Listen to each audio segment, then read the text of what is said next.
Hallelujah. Praise God, praise God, praise God. Amen. Come on. एक बड़ी praise प्रभु यीशु मसीह को देंगे हम लोग. Come on, come on, come on. पता नहीं जितनी बेस्ट प्रेज आप दे सकते हो यीशु को. Amen. प्रभु यीशु मसीह, हम आपकी आराधना करते हैं प्रभु. प्रभु, हम आपके नाम को ऊंचा उठाते हैं. वो नाम जो हर एक नाम में श्रेष्ठ है. वो नाम जिसके आगे हर एक घुटना झुकेगा और जीभ अंगीकार करेगी कि यीशु मसीह ही प्रभु है. हम उस नाम को आज उठाते हैं जिस नाम से परमेश्वर हमने उद्धार पाया, जिस नाम से हमें अधिकार दिया गया, जिस नाम से हमारे पाप क्षमा हुए, जिस नाम से आज हम इकट्ठा हुए हैं परमेश्वर. वो नाम प्रभु यीशु मसीह का नाम. यीशु, आपने कहा जहां 2 या 3 मेरे नाम से इकट्ठा होंगे वहां पर मैं मौजूद होऊंगा. प्रभु यीशु मसीह, आप यहां पर मौजूद हैं और क्योंकि आप यहां पर मौजूद हैं परमेश्वर, आज बीमार चंगे होंगे, आज दुष्ट आत्माएं खदेड़ी जाएंगी, आज शैतान की हर एक ताकत नाश होगी. परमेश्वर, जो डिप्रेशन में आया है वो आनंद से भरकर जाएगा. जो कर्जों में आया है वो आजाद होकर जाएगा. परमेश्वर, जो श्रापों को लेकर आया परमेश्वर, आज तेरी आशीषों के साथ जाएगा प्रभु यीशु मसीह के नाम में. आमेन. हालेलुया. आमेन. 3 लोगों के पास जाके बोलिए, आज मेरा दिन है. Come on, come on, come on. Praise God, praise God. Hallelujah.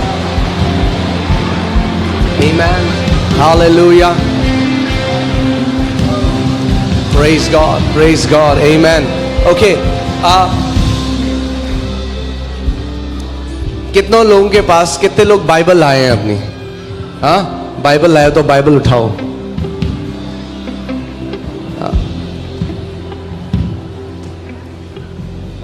जो नहीं लाए उनको जलाते हैं हम. हाँ, मुझे पता है आपके पास फोन है और फोन में बाइबल है, मगर मैं लीगलिस्टिक होके ये नहीं बोल रहा, मगर अच्छा है कि आपके पास एक अपनी बाइबल हो. अगर नहीं है तो खरीद लो. हाँ,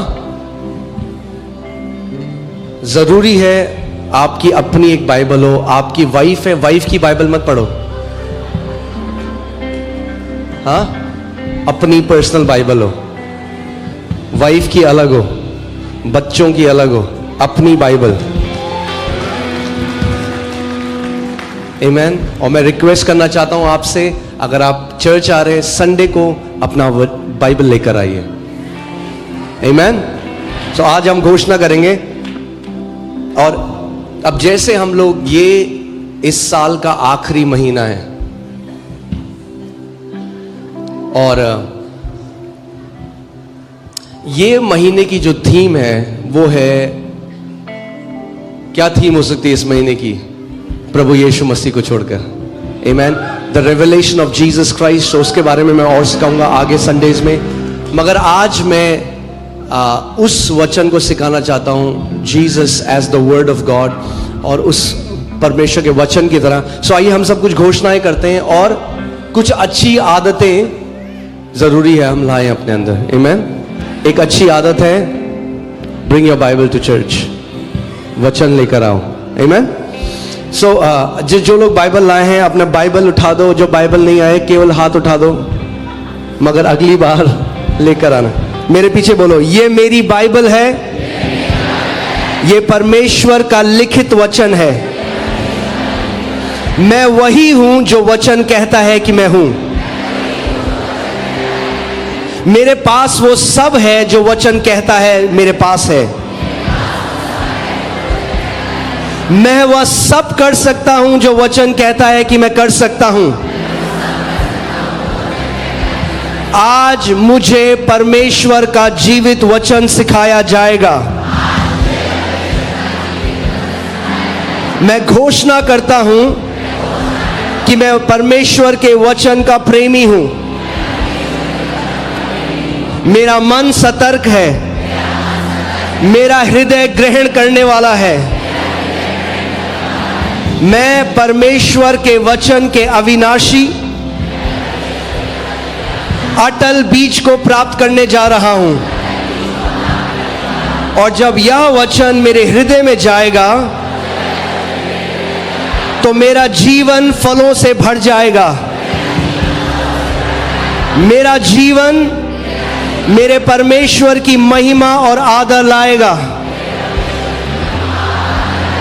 यीशु मसीह के नाम में मैं घोषणा करता हूं। और कलीसिया कहती है आमेन, आमेन। आप बैठ सकते हैं। Hallelujah, praise God.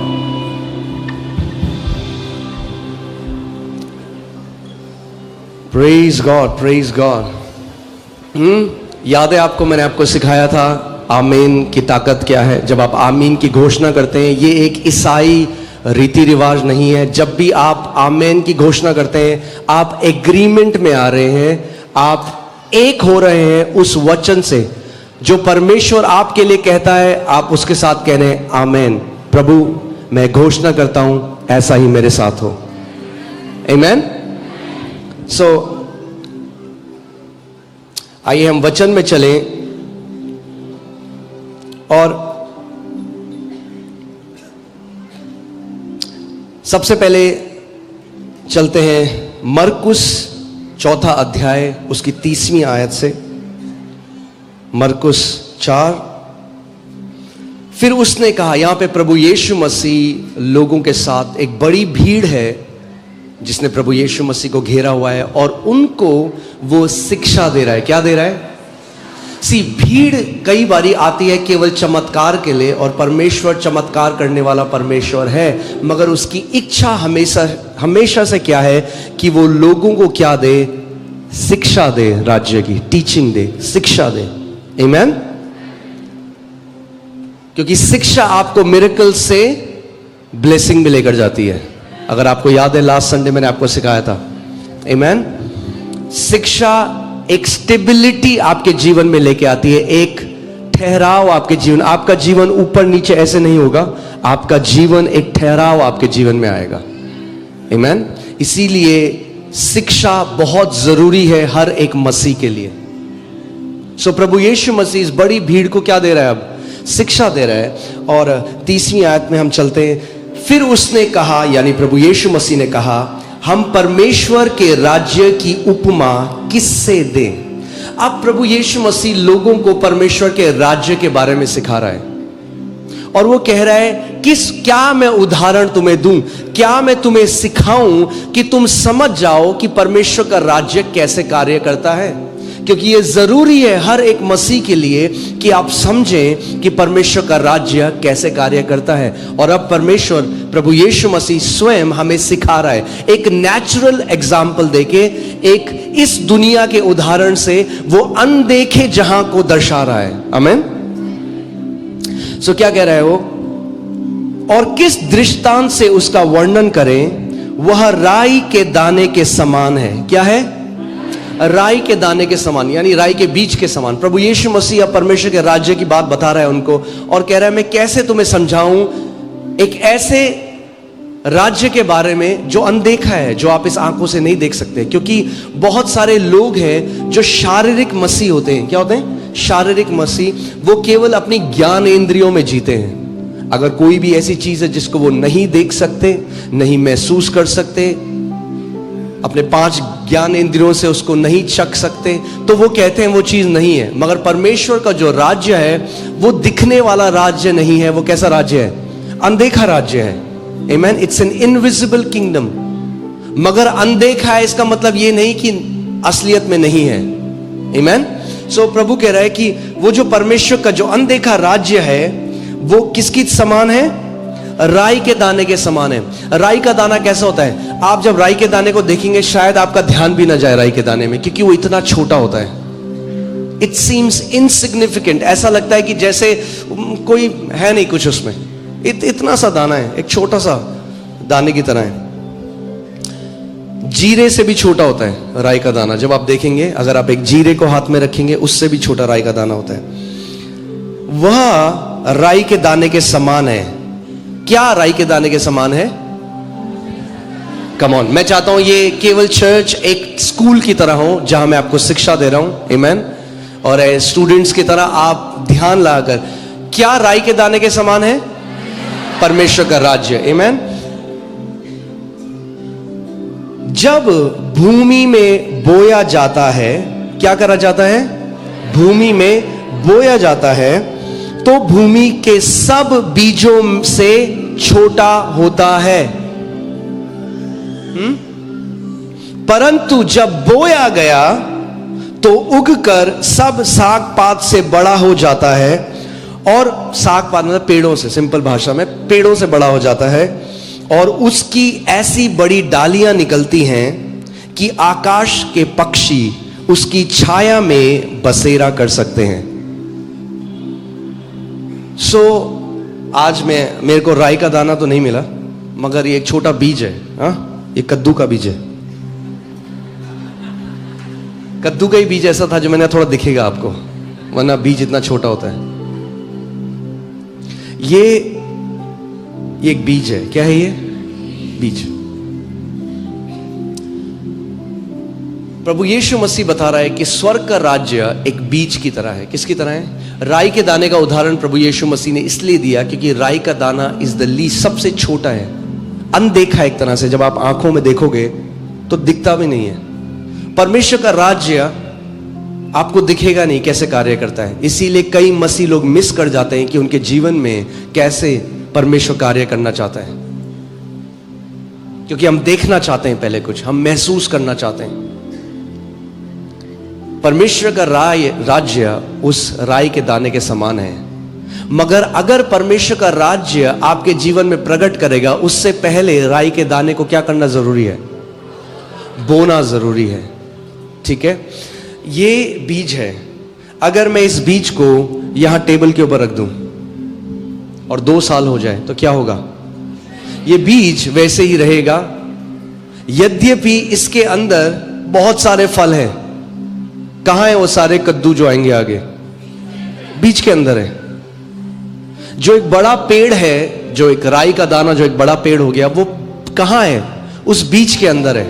मगर बीज को एक्टिवेट करने के लिए, उसको क्रियाशील करने के लिए, जब तक बीज बोया नहीं जाएगा, वो बीज फल नहीं ला सकता। आमेन, क्लियर है अभी तक?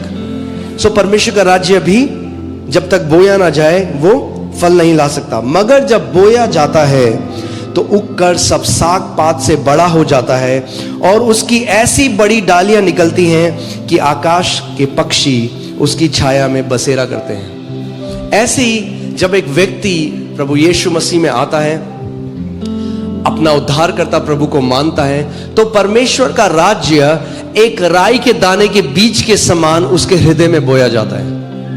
जो कुछ लगता नहीं है, उस समय आपको लगेगा ये क्या हुआ, कुछ तो फर्क नहीं पड़ा, मगर वो जो परमेश्वर का जो राज्य है, जो बीज की तरह आपके अंदर गया है, हल्के हल्के बढ़ने लग जाता है, और बढ़कर इतना बड़ा हो जाता है, और उसकी डालियां इतनी बड़ी हो जाती हैं कि आप कई और लोगों के लिए ब्लेसिंग बन जाते हैं। कई और लोग आपके नीचे छाया पाते हैं। कई पक्षी आके डालियों में क्या है, बैठते हैं।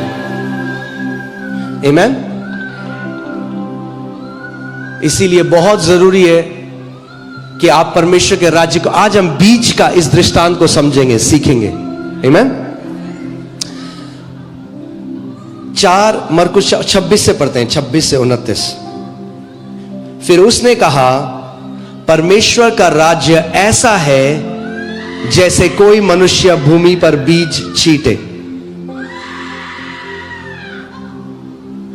और रात को सोए और दिन को see devil doesn't want you to hear the word. शैतान नहीं चाहता आप वचन सुनो। उसको पता है वचन चला गया अंदर तो मेरा काम खत्म है इसके जीवन में।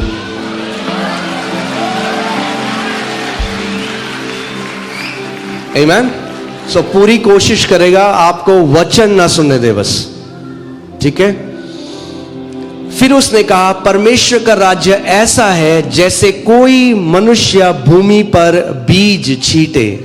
अब वो दूसरा उदाहरण दे रहा है। यहां पे वो कह रहा है कि परमेश्वर का राज्य कैसा है कि कोई मनुष्य भूमि पर बीज छींटे और रात को सोए और दिन को जागे, और वह बीज ऐसे उगे और बढ़े कि वह न जाने।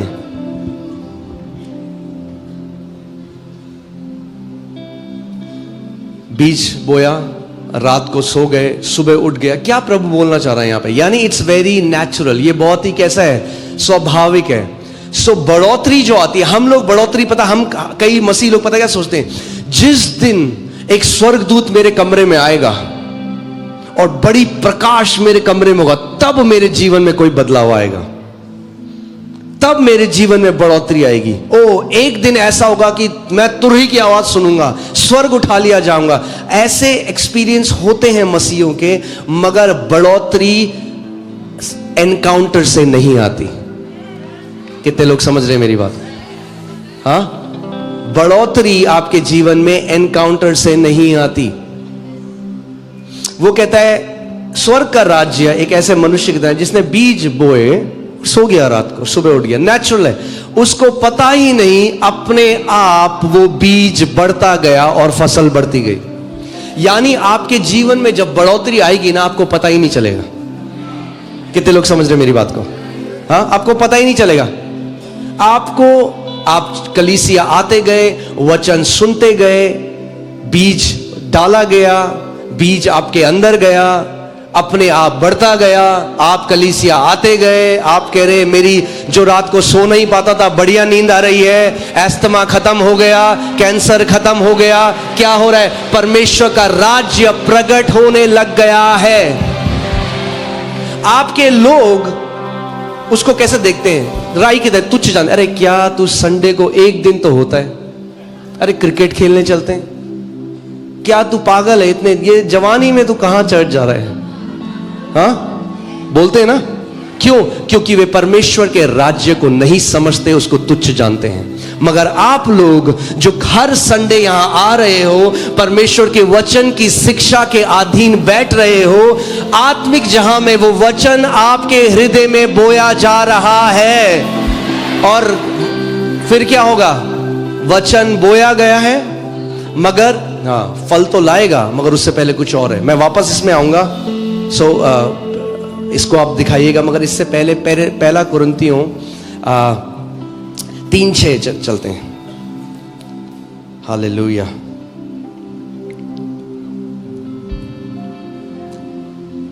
मैंने लगाया, यह सिंपली बात है, मैंने बोया, इंग्लिश में लिखा है प्लांटेड, यानी मैंने बोया। पौलुस कह रहा है मैंने बोया, अपोलोस ने सींचा, परंतु परमेश्वर ने बढ़ोतरी दी। दैट्स इंग्लिश का सही वो जो है, गॉड गेव द इंक्रीज। परमेश्वर ने क्या किया? बढ़ोतरी दी। कई मसीह लोग आज क्योंकि नहीं समझते कि स्वर्ग का राज्य कैसे कार्य करता है, वो प्रार्थना कर रहे हैं, प्रभु बढ़ोतरी दे, प्रभु हमें ब्लेस कर, प्रभु बढ़ोतरी दे, प्रभु बढ़ोतरी दे। फास्टिंग कर रहे हैं, बढ़ोतरी नहीं आ रही, उनको समझ में नहीं आ रहा है क्या हो गया। क्योंकि परमेश्वर ने कुछ सिद्धांत नियुक्त किए हैं इस पूरे संसार के ऊपर। आमीन। अगर बढ़ोतरी चाहिए, बिना वचन के मसीहों के जीवन में बढ़ोतरी नहीं आ सकती। हाथ रखने से बढ़ोतरी नहीं आ सकती। बीमारी तो जा सकती है, बढ़ोतरी अगर चाहिए, अगर फल चाहिए अपने जीवन में, तो वचन को बोना पड़ेगा। मैंने बोया, अपोलोस ने सींचा, और परमेश्वर ने बढ़ोतरी दी। अब गुड न्यूज यह है, मैं पौलुस की तरह बो रहा हूं, मगर आप घर जाके अपोलोस की तरह सींच सकते हो सोमवार से शनिवार तक। हाँ, सो पौलुस अपोलोस, आमीन। पौलुस अपोलोस। सो यानी केवल आप सुनने वाले नहीं हो, सींचे जाने का मतलब बार बार जब आप उस वचन का मनन करते हो, उस वचन को सुनते हो, उस वचन को समझते हो और उस वचन की घोषणा करते हो, वो ऐसा है जैसा सींचा जाना। आप बार बार उसकी सिंचाई हो रही है। जितनी अच्छी सिंचाई एक बीज की होगी जब वो बोया गया है, उतना अच्छा रिजल्ट आपको मिलेगा। मैं आपको आज बता रहा हूं, यहां पे इतने सारे लोग हैं, आप लोग आते हो, बहुत सारे लोग आते हो, मगर जो मैं पावरफुल टेस्टिमनीज, बढ़ोतरी देखता हूं लोगों के जीवन में, वो हैं जो केवल एक बार वचन को नहीं सुनते। वो संडे आते हैं, वो वचन को सुनते हैं और घर जाके बार बार उस वचन को सुनते हैं। वो ऐसा है जैसे सिंचाई हो रही है उस बीज की। आमीन। और फिर सो जाते हैं, उठते हैं, फिर आते हैं, फिर करते हैं। उनको पता भी नहीं कि क्या हल्के हल्के परमेश्वर का राज्य प्रकट होने लग जाता है उनके जीवन में। कर्जों से बाहर आने लग जाते हैं, बीमारियों से बाहर आने लग जाते हैं, डिप्रेशन से बाहर आने लग जाते हैं। वो कह रहे मैं अब वैसे नहीं सोचता जैसे सोचता था पहले, सब बदल गया है, मेरा दुनिया को देखने का नजरिया बदल गया। अब मुझे वैसे डर नहीं लगता जैसे पहले लगता था, अब मैं वैसे घबराती नहीं हूं जैसे घबराते रहे। क्या हो रहा है? वो बीज जड़ पकड़ रहा है और परमेश्वर का राज्य प्रकट हो रहा है आपके जीवन में। आमीन। हालेलुया। और बोलो, रात को सोए और दिन को जागे। यानी अगर बीज को बोने वाले बन गए तो नींद उड़ाने की जरूरत नहीं है बढ़ोतरी देखने के लिए। बढ़िया सोओगे रात को, सुबह उठोगे और बढ़ते जाओगे, बढ़ते जाओगे, बढ़ते जाओगे। आमीन। हालेलुया। देखो क्या लिखा है, कोई मनुष्य भूमि पर बीज छीटे। बोलो, वो मनुष्य मैं हूं, वो कोई मनुष्य मैं हूं। तो अगर वो कोई मनुष्य आप हो तो आपके साथ वही होगा जो यहां पर लिखा हुआ है। आमीन। रात को सोए, दिन को जागे। बोलो, रात को सोए, दिन को जागे। पड़ोसी को बोलो, रात को सोए। स्लीप, हाँ, ऐसा नहीं, मतलब नींद उड़ाने की बात नहीं है। पृथ्वी आप से आप फल लाती है। क्या करती है पृथ्वी? आप से आप फल लाती है। कभी आपने देखा है कि आपने कोई बीज बोया, वहां से आपको आवाज आ रही है पृथ्वी से? हाँ, कई मसीह लोग जब प्रार्थना में जाते हैं ना, जैसे ऐसे करने लगते हैं। मैं कहता हूं भैया ऐसा मत करो, इतना जोर मत लगाओ, चमत्कार का तो पता नहीं कुछ और ना आ जाए बाहर।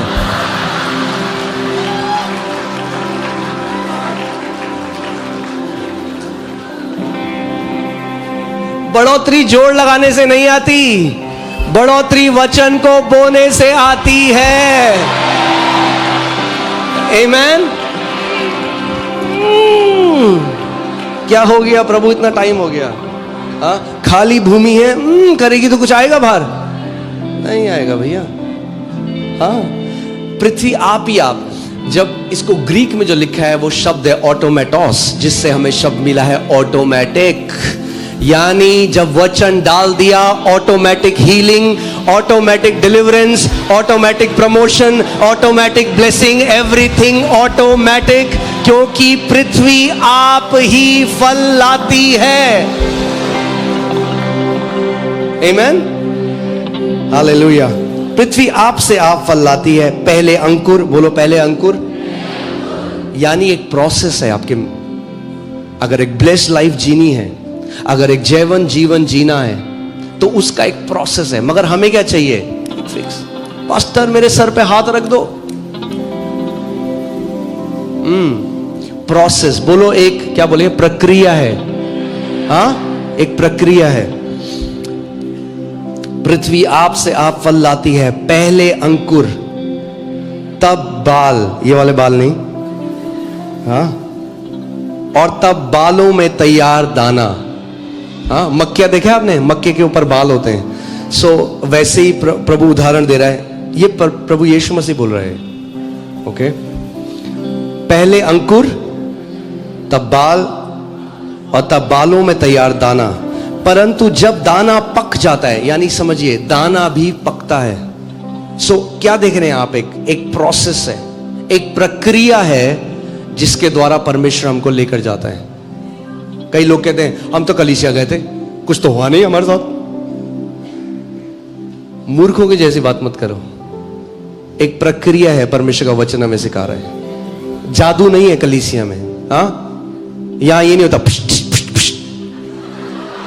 जादू नहीं है भैया, वचन सिखाएंगे हम आपको और वचन आपका जीवन बदलेगा। आमीन।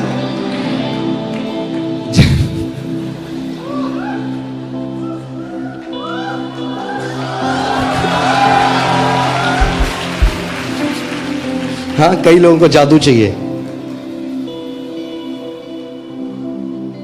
परमेश्वर का राज्य अदृश्य है, मगर एक तरीका है जिसके द्वारा कार्य करता है, और उस तरीके को हम सीख रहे हैं आज। ठीक है, सीख रहे हैं ना कैसे कार्य करता है, तो आपको पता लगेगा।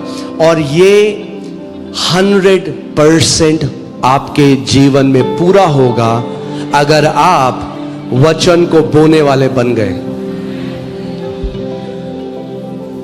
कई मसीहों के जीवन में मैंने देखा है, अब मेरी बात को ध्यान से सुनिए कि आप उसको गलत तरीके से ना समझें।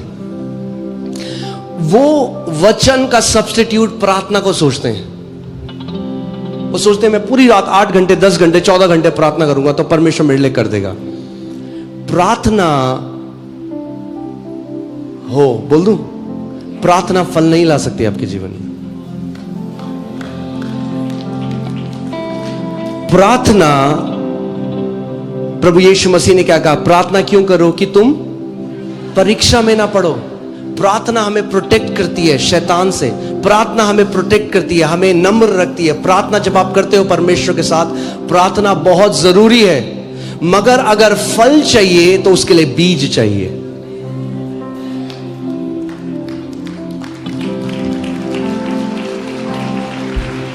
कितने मसीह ऐसे हैं, वो टोटके की तरह सोचते हैं उपवास और प्रार्थना को। बीमार हुए तो कहते हैं हम उपवास और प्रार्थना में कर लेते हैं, और पूरी उस उपवास प्रार्थना में परमेश्वर से भीख मांगेंगे, प्रभु तू क्यों नहीं कर रहा मुझे, प्रभु मुझे चंगा कर दे, प्रभु मुझे चंगा कर दे, प्रभु मुझे चंगा कर दे। मगर वचन का बीज नहीं बोएंगे अपने हृदय में, और इसीलिए कितने मसीह लंबे समय से बीमार हैं। आमीन। परंतु जब दाना पक जाता है तब वह तुरंत हंसिया लगाता है, क्योंकि कटनी आ पहुंची है। आमीन। अगर वचन को रोज अपने हृदय में भरते रहोगे तो एक समय आ रहा है जब रोज कटनी करोगे, क्योंकि वो प्रक्रिया से होकर आपका जीवन जा रहा है। फिर आपका जीवन अप एंड डाउन नहीं होगा। आज ऊपर कल नीचे परसों ऊपर नहीं। आपका जीवन फलों से लदा हुआ होगा। और प्रभु यीशु मसीह ने कहा, जब तुम बहुत सा फल फलते हो तो मेरे पिता की महिमा होती है। यानी एक मसीह जो फलवंत मसीह है, उसके जीवन से परमेश्वर को बड़ी महिमा मिलती है। जब आपका जीवन फलों से भरा हुआ होता है तो उस जीवन से प्रभु यीशु मसीह को, पिता को क्या मिलती है? महिमा मिलती है। हालेलुया। ओके, सो चलिए मैं आपको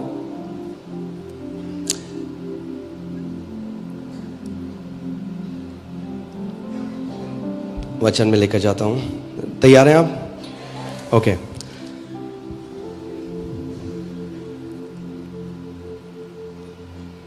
यूहन्ना 1 से 4 तक मैं पढ़ूंगा। आदि में क्या था? Come on. आदि में क्या था? आदि में वचन था, और वचन परमेश्वर के साथ था, और वचन परमेश्वर था। आमीन। यही आदि में परमेश्वर के साथ था। सब कुछ उसी के द्वारा उत्पन्न हुआ। किसके द्वारा उत्पन्न हुआ? वचन के द्वारा। सब क्लियर है अभी तक? या सब कुछ वचन के द्वारा, और जो कुछ उत्पन्न हुआ है उसमें से कोई भी वस्तु उसके बिना उत्पन्न नहीं हुई। यानी जो कुछ आप देखते हो ये किसके द्वारा उत्पन्न हुआ? वचन के द्वारा। उसमें जीवन था, और वह जीवन मनुष्यों की ज्योति था। हाँ, किसमें था जीवन? वचन में, और वचन मनुष्यों की ज्योति था। अब इसकी 14वीं आयत में आइए। और वचन देहधारी हुआ। क्या हुआ? वचन देहधारी हुआ और अनुग्रह और सच्चाई से परिपूर्ण होकर हमारे बीच में डेरा किया, और हमने उसकी ऐसी महिमा देखी जैसे पिता के एकलौते की महिमा। वो वचन कौन है? प्रभु यीशु मसीह। आमेन। सो जब बाइबल कह रही है वचन, तो वो वचन कौन है? प्रभु यीशु मसीह। सब कुछ जो उत्पन्न हुआ उस वचन के द्वारा उत्पन्न हुआ। वो वचन देहधारी हुआ और उसने मनुष्यों के बीच में डेरा किया, और हमने उसकी ऐसी महिमा देखी जैसे इकलौते की। आमेन। नाउ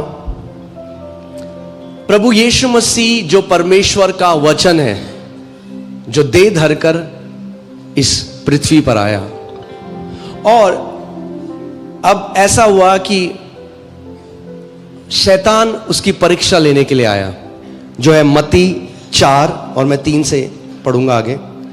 तब परखने वाले ने आकर उससे कहा, यदि तू परमेश्वर का पुत्र है तो कह दे कि ये पत्थर रोटियां बन जाए। क्या हो रहा है? शैतान क्या कर रहा है? उसकी परीक्षा ले रहा है। शैतान जैसे आज आपकी और मेरी भी परीक्षा लेने के लिए आता है हमारे अंदर। वो क्या करना चाह रहा है? डाउट डालने की कोशिश कर रहा है जो परमेश्वर ने कहा है। यीशु ने उत्तर दिया, लिखा है। क्या कहा प्रभु यीशु मसीह ने? लिखा है, मनुष्य केवल रोटी ही से नहीं परंतु हर एक वचन से जो परमेश्वर के मुख से निकलता है जीवित रहेगा। अगर जीवित रहना है लंबा इस पृथ्वी पे, अगर जीवित रहना है, एक जय में चलना है, अगर एक जैवन जीवन चलना है, तो आपको क्या करना पड़ेगा? परमेश्वर के वचन के द्वारा जीना पड़ेगा। आमेन। सो मगर जब मैं इसको पढ़ रहा था, मेरे लिए बहुत ही अमेजिंग बात क्या है कि प्रभु यीशु मसीह जो स्वयं वचन है, जो जीवित वचन है परमेश्वर का। आदि में क्या था? वचन। सब कुछ जो आप देखते हो वचन के द्वारा बनाया गया, और वचन देहधारी हुआ। और ये वचन अब जो देहधारी हुआ वो किसकी तरफ इशारा कर रहा है? लिखित वचन की तरफ। सोचो इसके बारे में। जो जीवित वचन है वो कहां पॉइंट कर रहा है? लिखित वचन के ऊपर। वो कह रहा है लिखा है। यानी अगर प्रभु यीशु मसीह ने इतना महत्व दिया जो लिखा है, तो आपको और मुझे भी कितना महत्व देना है जो लिखा है। क्यों? क्योंकि वो किसके लिए लिखा गया है? आपके और मेरे लिए। क्योंकि मनुष्य रोटी ही से जीवित नहीं रहेगा, मगर किससे जीवित रहेगा? जो वचन परमेश्वर के मुख से निकलता है। अब आप इस बात को समझो, अगर लिखित वचन परमेश्वर हमें नहीं देता तो हर बार आपको एक साक्षात्कार के द्वारा जीवित रहना पड़ता। Until you hear from God personally, जब तक आपको परमेश्वर पर्सनली एक बात ना बोल दे। मगर पूरी स्टार्टिंग से लेकर अभी तक परमेश्वर ने जो भी प्रतिज्ञाएं बोली अपने संतों को, क्योंकि वो परमेश्वर का वचन है, वो जीवित है, उसके अंदर क्रिया शक्ति है, और जो उसने उनके लिए किया आज वही वो वचन हमारे लिए भी कर सकता है। मगर अगर लिखा नहीं होता तो आज मुझे पता नहीं होती कि एक प्रतिज्ञा है, मैं तुझे आशीष दूंगा और तुझे जातियों के लिए आशीष बनाऊंगा। वो परमेश्वर ने किसके लिए कहा था? अब्राहम के लिए। मगर आज क्योंकि ये लिखा है, मैं इस पर विश्वास ला सकता हूं और मैं इस लिखित वचन से जीवित रह सकता हूं। भजन संहिता, जो एक भजन लिखने वाले ने सालों हजारों साल पहले लिखा था, जो परमेश्वर ने उससे बोला, तेरे बगल में 1000, तेरे दाहिने ओर 10,000 गिरेंगे मगर वो तेरे निकट ना आएगा। मैं तुझे दीर्घ आयु से तृप्त करूंगा और अपने उद्धार का दर्शन दिखाऊंगा। अगर वो व्यक्ति लिखता नहीं तो आज मुझे पता ही नहीं होता कि परमेश्वर के मुख से क्या वचन निकला था, क्योंकि उनकी पेन में जाने से पहले वो बोला गया वचन है। कितने लोग मेरी बात को समझ रहे हैं? इस बात को, ये जो वचन है ये परमेश्वर की कलम से नहीं आया, ये परमेश्वर के मुंह से आया है। प्रभु यीशु मसीह ने यूहन्ना 6:663 में कहा, 63 राइट, 63 में कहा कि जो वचन मैं तुमसे कहता हूं वो जीवन और वो आत्मा है। सो जब परमेश्वर उत्पत्ति से बोलने वाला परमेश्वर है, आमीन, आपको पता है परमेश्वर एक बोलने वाला परमेश्वर है, और परमेश्वर ने क्या किया, अपने लोगों को क्या दी, प्रतिज्ञाएं दी। मगर मैं आपको बता रहा हूं कि परमेश्वर के वचन में कितनी सामर्थ है, और इस बात को अगर आप समझ गए तो बहुत पावरफुल है। जो प्रतिज्ञा परमेश्वर ने अपने एक बेटे को दी, अपने एक संत को दी, वो प्रतिज्ञा ने उसके जीवन में जो किया वो आज भी क्रियाशील है। आज भी आप आज भी उस प्रतिज्ञा से रिसीव कर सकते हो जो परमेश्वर ने किसी और के लिए कहा था, क्योंकि वो लिखा गया वचन है। देखो मैं आपको इसको ऐसे समझाता हूं, जब परमेश्वर ने बोला तो परमेश्वर के मुख से जो वचन निकला, उस वचन के साथ परमेश्वर का आत्मा और जीवन रिलीज हुआ। और जब वो परमेश्वर के जो पवित्र संत थे उन्होंने जब इसको लिखा तो इस स्याही के पीछे परमेश्वर का आत्मा आज भी मंडरा रहा है। सो इसीलिए ये जीवित पुस्तक है, इसीलिए ये लिखित वचन है, क्योंकि इस लिखित वचन के पीछे परमेश्वर का जीवन और परमेश्वर का आत्मा आज भी छुपा हुआ है। आमीन। और मैं आपको इसकी ताकत बताता हूं। आपको याद है ऑल नाइट प्रेयर में श्वेता थी यहां पे, हाँ, और वचन आया कि किसी की जिस सर्जरी से ओवरी निकली है परमेश्वर सर्जरी बना रहा है। वो किसके लिए था? वो यहां पे जिस घर की एक बेटी है श्वेता, वो थी यहां पे, उसने रिसीव किया उसको, अगले दिन गई अल्ट्रासाउंड करा, एक नई ओवरी उसके अंदर थी।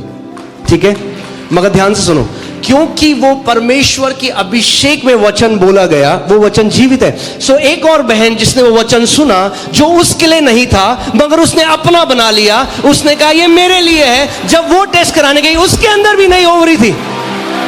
ये परमेश्वर के वचन की सामर्थ है, वो मरा हुआ वचन नहीं है। 7 बिलियन लोग सेम प्रतिज्ञा से वो सब पा सकते हैं जो लिखा हुआ है। कितने लोग मेरी बात को समझ रहे हैं? जब ये लिखा हुआ है तो ये ऐसा है जैसे वो एक बीज है, मगर वो बीज जो है वो कैसा है, वो अभी एक्टिवेट नहीं है, इसके अंदर जीवन है। मगर मैं कहूं कहां है फल, मेरे को फल खाना है, मेरे को कद्दू खाना है, इससे नहीं, कद्दू नहीं खा सकता मैं इससे।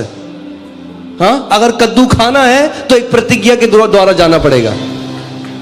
अगर फलवंत होना है तो एक प्रक्रिया है फलवंत होने की, जादू नहीं है। हाँ, शॉर्टकट नहीं है, फलवंत जीवन। क्योंकि हम लोग क्या करते हैं ना, लोग आज मार्केट में जाते हैं, हाँ, सुपर मार्केट में जाते हैं, जो चाहिए वो ले लेते हैं। कई लोगों को लगता है खाना दुकान से मिलता है। खाना दुकान में आता है मगर खाना उगता है। अगर किसान बीज बोना बंद कर दे पूरी मानव जाति मर जाएगी भूख के मारे। सो कोई है जो आप बढ़िया बासमती चावल खा रहे हो, कोई है जिसने महीनों उसकी देखभाल करी, बीज बोया, उसको सींचा, फिर कटनी करी, फिर बेचा, ट्रक में गया, बोरियों में गया, आपके घर आया, तब आप खा रहे हो उसको।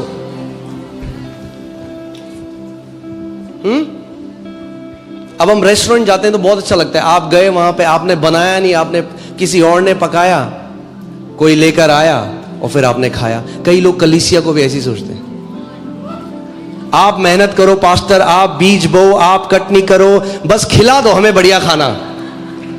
नहीं, मगर गोल ये नहीं है। मैं आपको बता रहा हूं, आप जानते हैं इस बात को, मैं आत्मिक वरदानों में मूव कर सकता हूं। मैं अभी भी अपनी आत्मा को स्टर करके मैं प्रोफेटिक वर्ड दे सकता हूं लोगों के लिए, मगर मैं नहीं चाहता कि ये मिनिस्ट्री मेरे ऊपर बने या ये गिफ्ट के ऊपर बने। मैं चाहता हूं हर एक व्यक्ति वचन में परिपक्व हो जाए और एक योद्धा की तरह जीने लग जाए। मेरी ये इच्छा है कि आप हर कोई व्यक्ति वचन की नींव में जड़ पकड़ लो, फलवंत हो जाओ। आमीन। कि रात को 2 बजे मुझे फोन करना ना पड़े, मतलब आपको, मुझे, पास्टर मेरा पेट दर्द कर रहा है, तो मैं कहूंगा वही करो जो मैं करता हूं जब मेरा पेट दर्द होता है, तो वचन की घोषणा करो।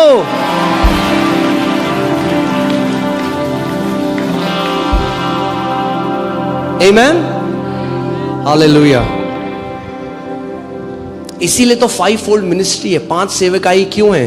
कि संत परफेक्ट हो, संत सयाने हो, आप लोग मिनिस्ट्री का काम करो, आप लोग जय में चलो। That's why they are 5 fold ministry. Amen, hallelujah. हाँ, समझ रहे हो आप मेरी बात? जो वचन परमेश्वर के मुख से निकलता है, क्या हुआ? मैंने, पवित्र आत्मा ने बोला, मैंने सुना और मैंने बोला, तो क्या हुआ? क्योंकि वो वचन था। आज भी मैं आपको बता रहा हूं, किसी की ओवरी अगर निकाली है सर्जरी से, वो उस प्रोफेसी को सुनेगी और बार बार मनन करेगी, बिलीव करेगी, उसके अंदर भी एक नई ओवरी आ जाएगी। क्यों? क्योंकि वचन में क्रिएटिव पावर है, वचन में रचना करने की क्षमता है। क्योंकि सब कुछ जो आप देखते हो वो परमेश्वर के वचन से रचा गया है।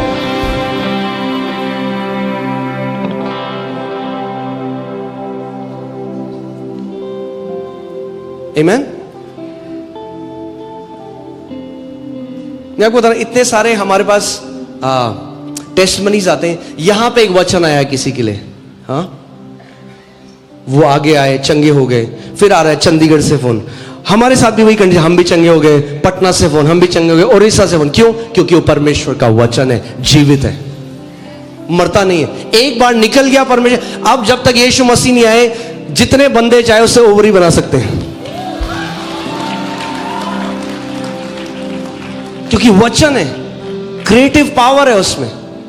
अगर मैं अपनी मर्जी से बोलता, मेरे मुंह का वचन कुछ नहीं कर सकता। अगर मैंने अपनी समझ से बोला होता है वचन, तो कुछ नहीं कर सकता। हाँ, असली, अब मैं, अलग टॉपिक है, मगर मैं, भविष्यवाणी असली वो है जिसमें क्रिएटिव पावर है। लोग आज कैसी साइकिक भविष्यवाणियों के पीछे जा रहे हैं। अरे उसने मेरा नंबर और नाम बता दिया। अरे तुम्हें नहीं पता तुम्हारा नंबर और नाम?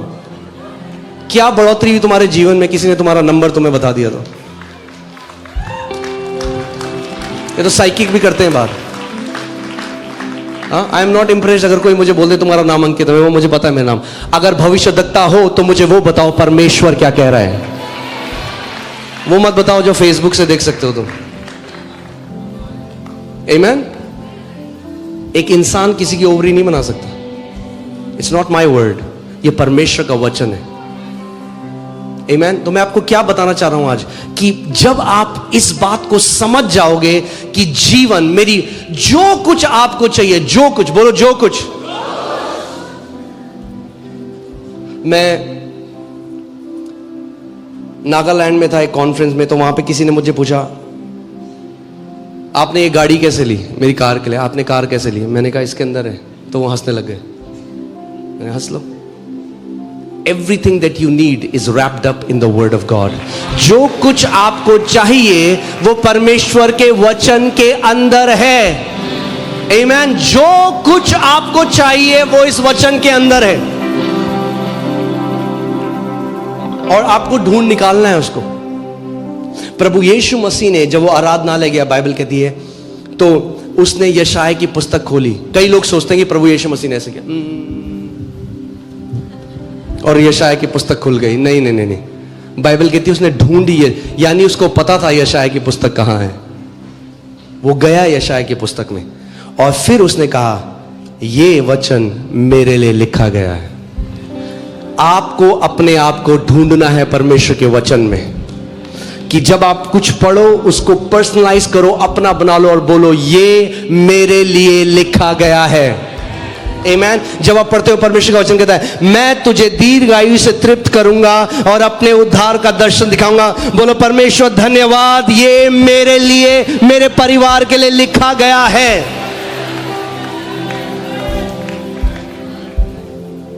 आमेन।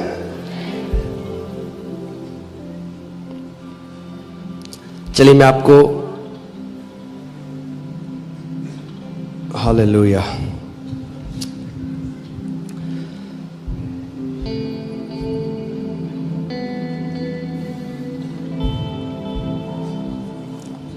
चलिए चलते हैं, मरकुस 4 खोलिए और पहली आयत से पढ़ते हैं।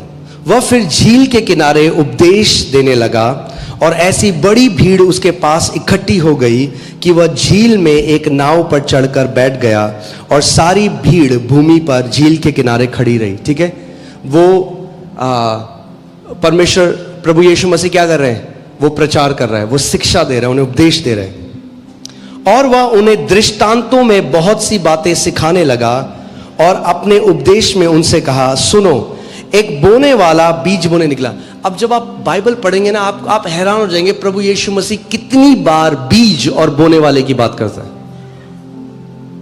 क्योंकि उन्हें शिक्षा दे रहा है, उन्हें बता रहा है कि परमेश्वर का राज्य कैसे कार्य करता है। परमेश्वर बीज का परमेश्वर है, जानते हैं आप?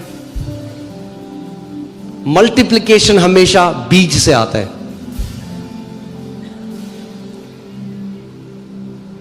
आप सोचो, आप आए, मेरे खेत के बगीचे हैं, बहुत सारे खेत के बगीचे, कहना सेब के बगीचे हैं। हाँ, अभी थोड़ा टाइम लगेगा, थोड़ा पहला संडे सर्विस, आपको अनुग्रह देना पड़ेगा मेरे को। सो सेब के बगीचे हैं मेरे, ठीक है। आप भूखे हैं, आप आए और मैंने आपको क्या किया?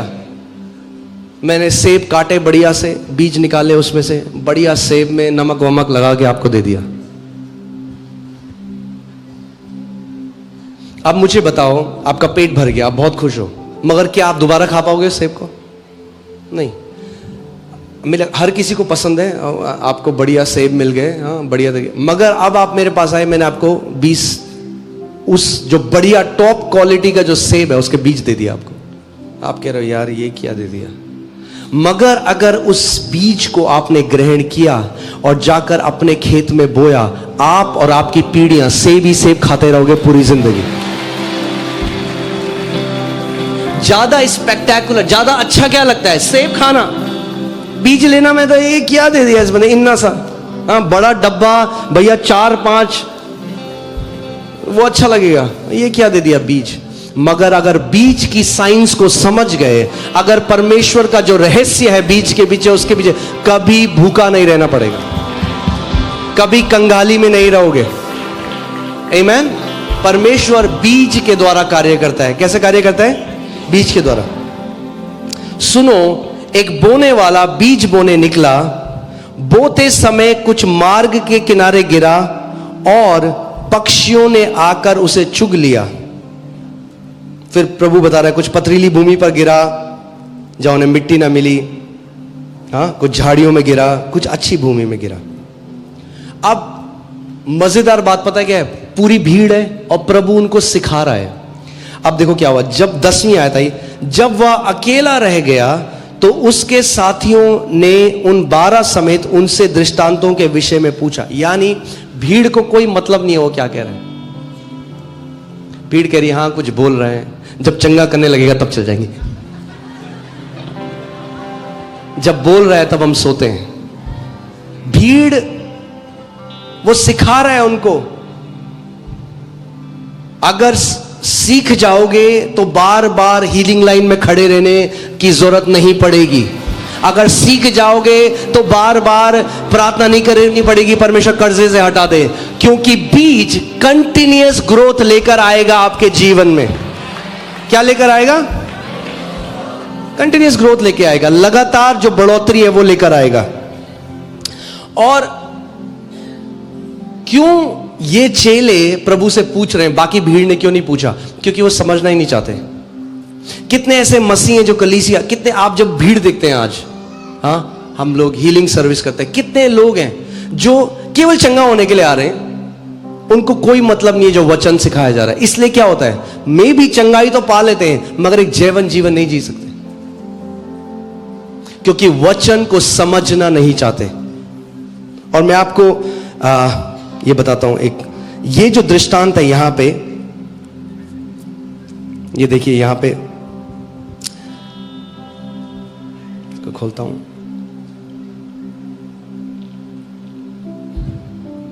मरकुस नहीं, एक मिनट,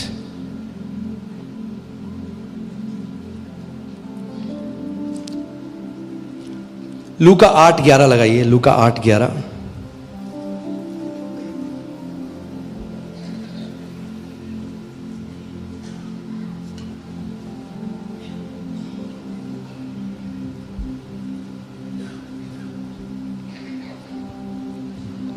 दृष्टांत का अर्थ यह है कि बीज क्या है?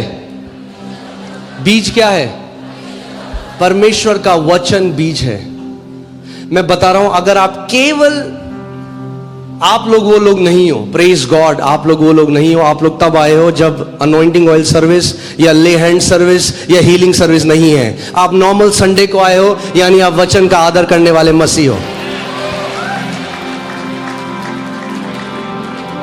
अंतर है भीड़ में और उन लोगों में जो सीखना चाहते हैं। तो जब उन्होंने दृष्टांत सुना, उन्होंने परमेश्वर से मतलब पूछ रहे हैं, क्योंकि वो समझना चाहते हैं, भैया इसने जो बोला इसका मतलब क्या है। बाकी भीड़ कह रही है बात।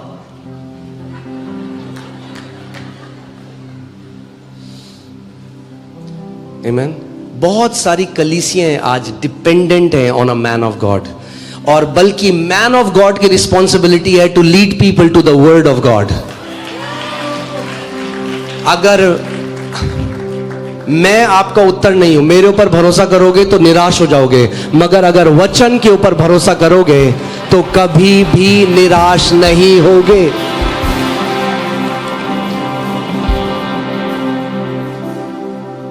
आमीन।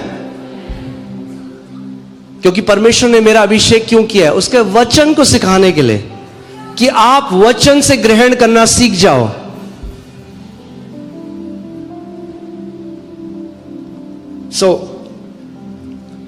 दृष्टांत का अर्थ यह है कि बीज परमेश्वर का वचन है। क्या बोया जाएगा? आज हर संडे को क्या बोया जाता है यहां पे? परमेश्वर का वचन। अब आप चाहिए मत्ती 13:18 में, 13:18।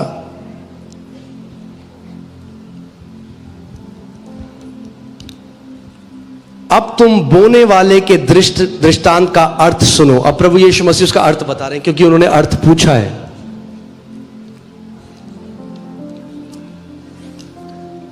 आमीन।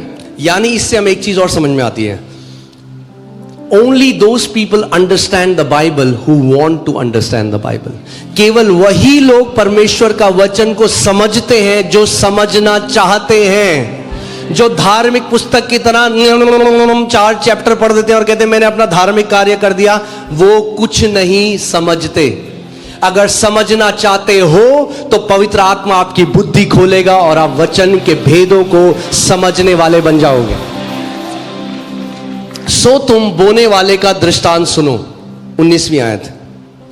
जो कोई राज्य का वचन सुनकर नहीं समझता, उसके मन में जो कुछ बोया गया था उससे वह दुष्ट आकर छीन ले जाता है।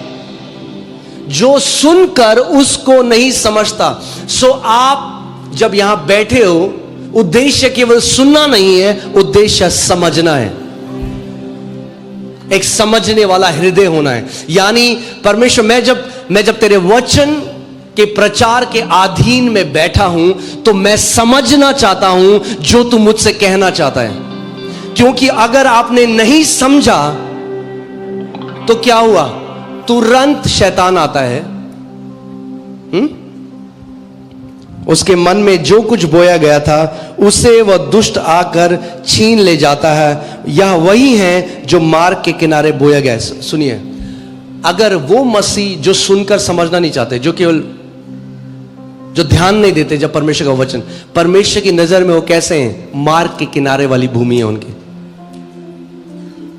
मार्ग के किनारे हैं वो। मसीह ऐसे हैं, वो क्रिश्चियंस ऐसे हैं जो कितना भी बीज आ जाए उनके ऊपर पड़ जाए, दरवाजे से बाहर जाने से पहले शैतान आकर सब चुरा के ले जाएगा उनसे, और उन्हें पता ही नहीं चलेगा।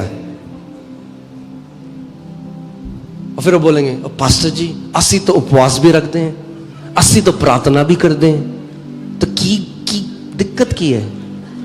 बीज चुराने वाला बीज ले गया भाई साहब, यह है दिक्कत।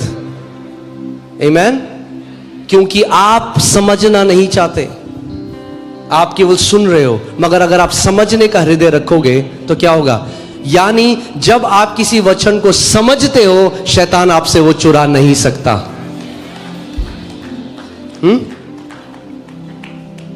वापस चलते हैं मरकुस 4 में मैं आपको दिखाता हूं। 4:13 से खोलिए। 4:13। फिर उसने उनसे कहा, क्या तुम ये दृष्टांत नहीं समझते? तो फिर और सब दृष्टांतों को कैसे समझोगे? प्रभु यीशु मसीह बता रहा है कि ये जो दृष्टांत है, ये फाउंडेशन है, ये नींव है बाकी सारे दृष्टांतों की। ये नींव है, ये आपको बताती है कि कैसे आप परमेश्वर के राज्य से ग्रहण कर सकते हो। ये आपको बताती है कि कैसे एक विश्वासी के जीवन में फल आते हैं। आमीन।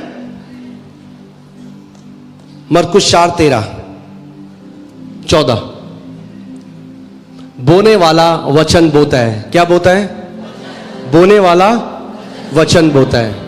आगे, जो मार्ग के किनारे हैं जहां वचन बोया जाता है, ये वह है जब उन्होंने सुना तो शैतान तुरंत आकर वचन को जो उनमें बोया गया था उठा के ले जाता है।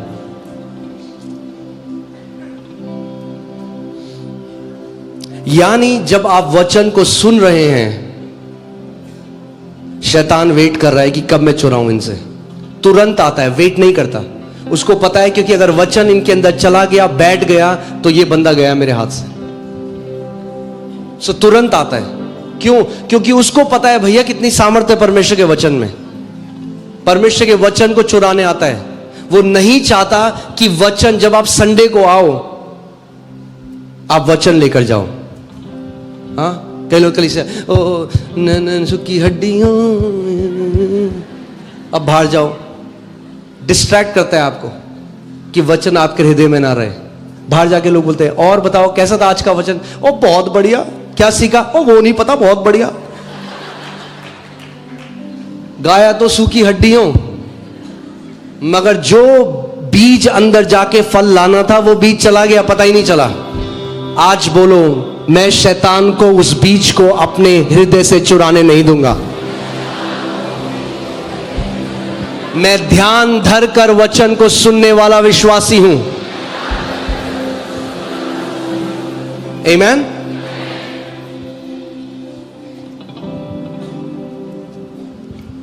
क्योंकि अभी हमने मत्ती में क्या पढ़ा, यहां पे लिखा है कि शैतान आता है और तुरंत चुरा लेता है। अपनी मर्जी से नहीं चुरा सकता, उन्हीं लोगों का चुराता है जो समझना नहीं चाहते।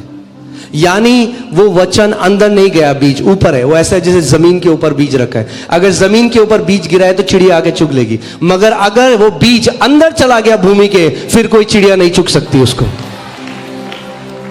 सो केवल यहां पे नहीं रखना है, वचन को अपने अंदर डालना है। आमीन। क्योंकि जब तक बीज हृदय के अंदर ना चला जाए, वो फल को प्रोड्यूस नहीं कर सकता आपके जीवन में।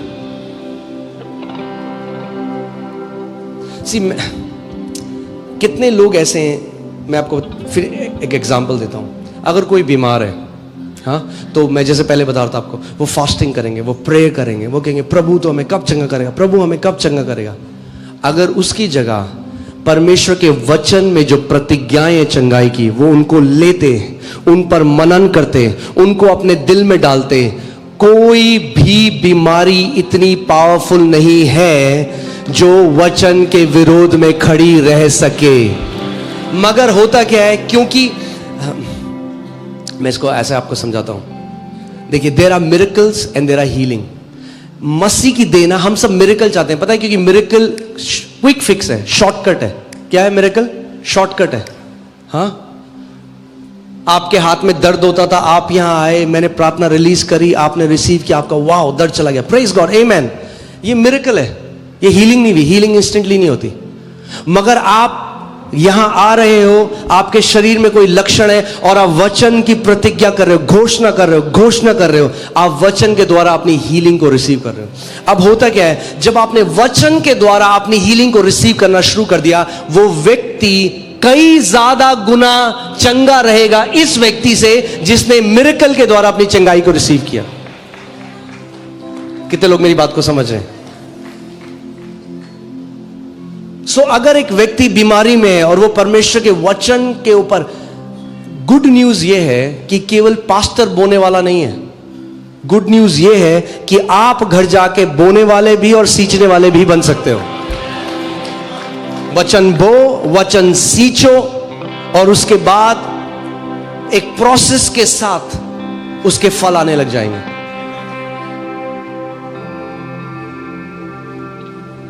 आमीन। और जब वो फल आएंगे, क्या होता है, अगर फल आए, अगले साल क्या होगा, वो फल दोबारा आएंगे, फिर क्या होगा, वो फल दोबारा आएंगे। मगर जो परमेश्वर के राज्य का पेड़ है, जो हम लोग हैं, उनके पत्ते कभी मुरझाते नहीं, हाँ, और उनके फल कच्चे गिरते नहीं। सो आपके पत्ते कभी नहीं मुरझाएंगे, ना आपके फल गिरेंगे। आमीन। आप एक ब्लेस्ड लाइफ जियोगे। मैं आपको बता रहा हूं, अगर ब्लेस्ड लाइफ जीनी है तो एक ही तरीका है, परमेश्वर के वचन के द्वारा। अब इसका मतलब मैंने आपको पहले कहा था, कई लोग कहेंगे जी ये तो कह रहे हैं प्रार्थना नहीं करनी। प्रार्थना बहुत जरूरी है, प्रार्थना करो, घंटों प्रार्थना करो, मगर सब्स्टिट्यूट नहीं है वचन का। क्योंकि अगर आप वचन के द्वारा परमेश्वर को नहीं जानते, तो अगर आपका एक एनकाउंटर भी होगा, आप उसको गलत समझ सकते हो। मैं आपको बताता हूं कैसे। एक बार जब मेरे को एक नर्व डिसऑर्डर था, जिसमें मुझे पेन होता था, बहुत तेज पेन होता था। वो ऐसा पेन होता था कि एक मां जब एक बच्चे को जन्म देती है, उससे भी तेज वो दर्द होता है। और एक दिन मैं अपने कमरे में था, मैं प्रार्थना कर रहा था, और मैं एक दर्शन को देखने लगा, और मैंने दर्शन में प्रभु यीशु मसीह को क्रूस में देखा, बिल्कुल क्लियर। और मैंने देखा कि वो क्रूस में, और जैसे साइड से पवित्र आत्मा ने मुझे उनका चेहरा दिखाया, और वो जो कांटों का ताज उन्होंने अपने सर में पहना है, और करीबन इतना लंबा जो कांटा था वो यहां से निकलकर उनकी आंख से बिल्कुल उनकी आंख से छूता हुआ ऐसे बाहर आ रहा था यहां तक। और जैसे ही मैंने उसको देखा, मेरे मन ने क्या बोला, अरे तेरा दर्द तो कुछ भी नहीं है जो मेरे यीशु ने सहा, है ना। कई लोग कह रहे हो हालेलुया, अभी पूरा सुन लो। ये मेरा अनुवाद था, परमेश्वर का नहीं था। मेरा अनुवाद क्या था कि अरे तेरा दर्द कुछ भी नहीं है, देख प्रभु यीशु मसीह ने कितना दर्द सहा। अब एक साल मैं उसके बाद भूल भी गया ये बात, मगर एक साल बाद मैं कुछ काम कर रहा था, और पवित्र आत्मा ने एक दिन मुझे कहा कि बेटे तू बिल्कुल मिसअंडरस्टैंड किया, तूने बिल्कुल गलत समझ लिया जो मैंने तुझे दर्शन दिया। आप जानते क्यों एक साल उसने लिया? क्योंकि एक साल में मैं उसके स्वभाव को जानने पाया। यीशु ने कहा मैं बहुत सारी चीजें तुम्हें बताना चाहता हूं, मगर अभी तुम तैयार नहीं हो। इसीलिए आज कितने रिलीजियस लोग हैं जो परमेश्वर की भलाई से ऑफेंड हो जाते हैं, क्योंकि नहीं जानते पिता के हृदय को। एक साल बाद पवित्र आत्मा ने मुझे कहा मेरे बेटे तूने बिल्कुल गलत समझ लिया। उस दर्शन का मतलब यह था क्योंकि मैंने तेरा दर्द ले लिया, तुझे इस दर्द में रहने की जरूरत नहीं है। आप समझ रहे कितना ईस्ट और वेस्ट मैंने इंटरप्रिटेशन किया उसका। इसीलिए हमें वचन चाहिए, इसीलिए परमेश्वर ने शिक्षक रखे हैं देह में, इसीलिए आपको जरूरत है एक पास्टर की जो एक सही इमेज पिता की आपको बता सके। मगर उसके बाद जब आप वचन, जब प्लांट कर दिया गया सीड, एक बार आप बो दिया गया, अब आप उसको सींचते जाओ जब तक फलों से भर न जाए आपका जीवन। आमीन। सो इन दोनों व्यक्तियों का उदाहरण सोचिए। एक व्यक्ति बीमार होता है, दूसरा व्यक्ति, उन दोनों को सेम सिचुएशन है। समझ लीजिए ट्यूबरक्लोसिस है, टीबी है, टीबी की बीमारी है, लास्ट स्टेज है, खांस रहे हैं, दर्द हो रहा है, और एक सोच रहा है मैं क्या करूं, मैं कौन सी मिनिस्ट्री में कॉल करूं, मैं कहां जाऊं। और दूसरा व्यक्ति कहता है अच्छा मैं एक काम करता हूं, सारी जो प्रतिज्ञाएं परमेश्वर ने मेरे को चंगाई की दी है मैं उनको निकालता हूं, मैं उनको लिखता हूं, मैं उनको बोलता हूं, मैं उन पर मनन करता हूं। तो हल्के हल्के परमेश्वर का जो वचन है वो उनके कहां जाने लग जाएगा, हृदय में जाने लग जाएगा। जब एक बीज, इस बीज के अंदर जीवन है, जानते हैं आप इस बीज के अंदर जीवन है, हाँ। जब एक बीज भूमि के अंदर जाता है, कहां जाता है? भूमि के ऊपर नहीं। अगर ये भूमि के ऊपर है तो चिड़िया आके चुग लेंगी इसको, ये नाश हो जाएगा, इसका कोई वैल्यू नहीं है। ऐसे ही जैसे बीज भूमि के ऊपर है, वैसे ही बाइबल ऐसी है हमारे हाथ में, इसकी कोई वैल्यू नहीं है। हाँ, कई लोग दुष्ट आत्मा को निकाल रहे होते हैं बाइबल करके। अरे जब तक ये आपके हृदय में ना जाए, ये केवल एक लेदर कवर्ड, ये स्याही और व्हाइट पन्ने हैं। जब अब वो व्यक्ति जो है, एक व्यक्ति है, वो जा रहा है अलग अलग मीटिंग में, और अच्छा है, आप इसको गलत मत समझिएगा। गो get your healing, get your healing, it's not wrong, but don't live by that. उससे ही जिंदा मत रहो। परमेश्वर ने रखे हैं गिफ्ट्स, परमेश्वर ने अभिषेक रखा है अपनी देह में, परमेश्वर लोगों को स्पेशली अनॉइंट करता है इसके लिए, वो अच्छा है। मगर साथ में आपको मिरेकल मिला, मगर साथ में इसको भी करते रहो, कि ताकि आप चंगा जी सको। आमेन। सो ये जो दूसरा व्यक्ति है, इसने सारी प्रतिज्ञाओं को निकाला। अब हर रोज ये इन प्रतिज्ञाओं की घोषणा कर रहा है व्यक्ति, सुबह शाम। परमेश्वर लिखा है, हाँ, परमेश्वर का वचन कहता है पुट मी इनटू रिमेम्बरेंस। आप जानते हैं क्यों परमेश्वर ने ये कहा? इसलिए नहीं क्योंकि वो भूलने वाला परमेश्वर है, वो कुछ भूलता नहीं है, वो तो आदि और अंत है। जो एक एक विचार हमारे मन में उठते बैठते हैं वो सब जानता है। क्यों परमेश्वर ने कहा पुट मी इनटू रिमेम्बरेंस? क्योंकि वो चाहता है that you will remember it. वो चाहता है कि आप स्मरण रखो उसको। तो आप परमेश्वर के पास उसका वचन लेकर जाओ। क्यों? क्योंकि वो जानता है जो उत्तर आपको मिलेगा वो उसके वचन के द्वारा मिलेगा। और सबसे अमेजिंग बात क्या है, आप परमेश्वर को बोल सकते हो पिता लिखा है। आप शैतान को बोल सकते हो शैतान लिखा है। आमेन। और मैं परमेश्वर से क्यों गिड़गिड़ाऊं उस प्रतिज्ञा के लिए जिसके लिए उसने पहले से मुझे हां बोल दिया है? जब पहले ही परमेश्वर ने मुझे एक प्रतिज्ञा दे दी है, मैं क्यों ना उस पर विश्वास करूं? आज कितने मसीह ऐसे हैं जो लिखित वचन पर विश्वास नहीं करते, इसीलिए उनका जीवन ऐसा है, इसीलिए वो एक ब्लेस्ड लाइफ को नहीं देख रहे हैं, इसीलिए वो एक ऐसे जीवन को नहीं देख रहे हैं जिसमें जय है। तभी तो प्रभु ने कहा, जब उसने लोगों को देखा, भीड़ को, उसने कहा इन भीड़ के पास क्या नहीं है? चरवाहा नहीं है। क्योंकि वो कहता है मैं तुझे वो चरवाहा दूंगा जो ज्ञान और बुद्धि में तुझे बढ़ाएगा, and then you will multiply in land. क्योंकि अगर भीड़ के पास एक ऐसा चरवाहा है जो पिता के हृदय को जानता है, जो आपको वचन की तरफ ले जाए, वो आपको हरी चराइयों में लेकर जाएगा। आमेन। हरी चराइयां मतलब अबंडेंट सप्लाई, यानी सप्लाई आपके जीवन में, ऊपर नीचे नहीं रहेगा आपका जीवन। क्या करोगे? आप वचन के बीज को बोने वाले बन जाओगे।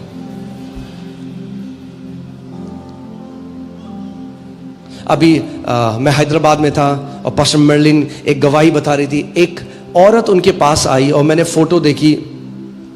मुझे, आप देखते अगर तो आपका दिल उस फोटो को देख के, क्योंकि एक औरत थी जिसको लूपस हुआ था, आधी उंगलियां उसकी सड़ चुकी थी। आप देखोगे बिल्कुल आगे काली सड़ी हुई उंगलियां थी उसकी, और बहुत पेनफुल ये कंडीशन होती है। और वही उसने कहा कि आप मेरे लिए प्रार्थना करिए। मगर उन्होंने प्रार्थना करी, उसके साथ उसको एक चीज बोली। उन्होंने कहा यशाया 53:5 को 1000 बार लिखोगे तुम। वो औरत पेन भी नहीं पकड़ सकती, उसको दर्द हो रहा है, मगर उसने डिसाइड किया नहीं, मैं यशाया 53:5 को 1000 बार लिखूंगी। और उन हाथों से दर्द होते हुए उसने वचन को लिखना शुरू किया। और उन्होंने कहा जब जब लिखोगे इसको बोलो। एक बार बोला, 2 बार। क्या हो रहा है? वचन क्या है? परमेश्वर का वचन क्या है? बीज। जैसे वो उसको बोलती गई, लिखती गई, क्या हुआ? वचन उनके हृदय के अंदर चला गया और जो जीवन उसमें था वो फूट पड़ा। कुछ टाइम बाद वो महिला आई, परफेक्ट हाथ, बिल्कुल चंगी, पूर्ण रीति से चंगी हो चुकी थी।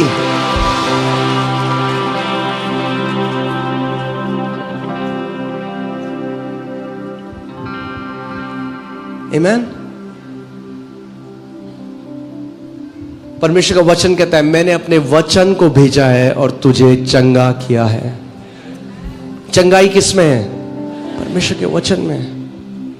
अगर आप वचन से लेना सीख गए, आप एक ब्लेस्ड लाइफ जियोगे, आप एक जयवंत जीवन जियोगे। तो इसीलिए मैं आज बस ये चाहता हूं कि आप इस बात को समझ जाओ कि आप वचन के प्रेमी बन जाओ। बोलो, मुझे परमेश्वर के लिखित वचन से प्यार है। बोलो, मैं परमेश्वर के वचन से प्यार करने वाला व्यक्ति हूं। मैं परमेश्वर के वचन को तुच्छ नहीं समझता। मैं परमेश्वर के वचन का आदर करता हूं।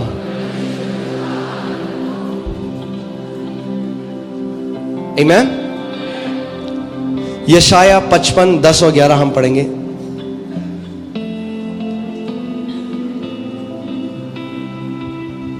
जिस प्रकार से वर्षा और हिम आकाश से गिरते हैं और वहां यूं ही लौट नहीं जाते, वरन भूमि पर पड़कर उपज उपजाते हैं, जिससे बोने वाले को बीज और खाने वाले को रोटी मिलती है, उसी प्रकार से मेरा वचन भी होगा जो मेरे मुख से निकलता है।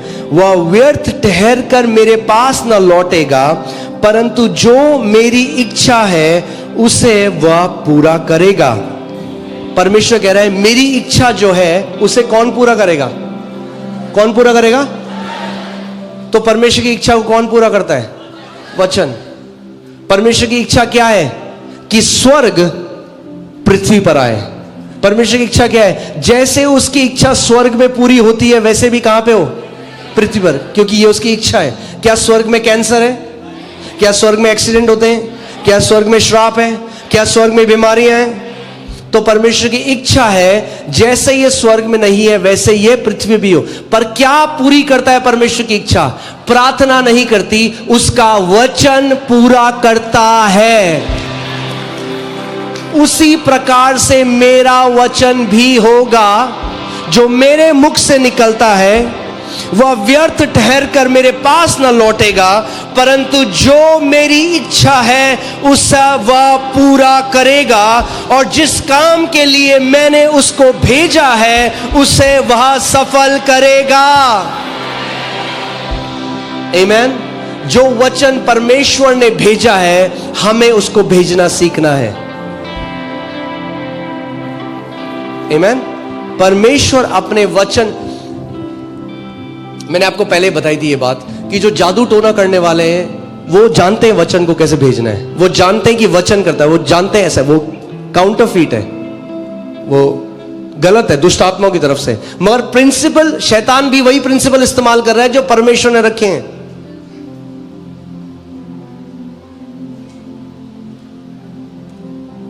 सिद्धांत परमेश्वर का इस्तेमाल कर रहा है। ये जितने जादू टोना करने वाले एक जगह बैठते हैं और क्या करते हैं? ये वचन श्राप देना लग जाते हैं, और वो बिलीव करते हैं कि जो श्राप उन्होंने रिलीज किया है वो जाकर काम कर रहा है। काम क्या कर रहा है? वचन। वैसे ही परमेश्वर के वचन को भेजने वाले बन जाओ और ये मानो जिस कार्य के लिए वो भेजा जाता है उसे वह सफल करेगा। तो आपके जीवन में वही होगा। आमीन। और जिस काम के लिए मैंने उसे भेजा है उसे वह सफल करेगा।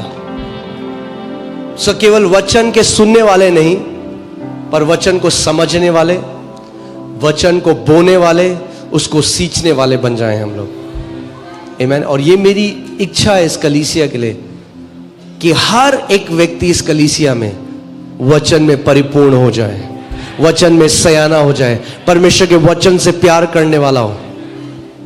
आमीन। क्योंकि अगर आप हो क्या, तो फिर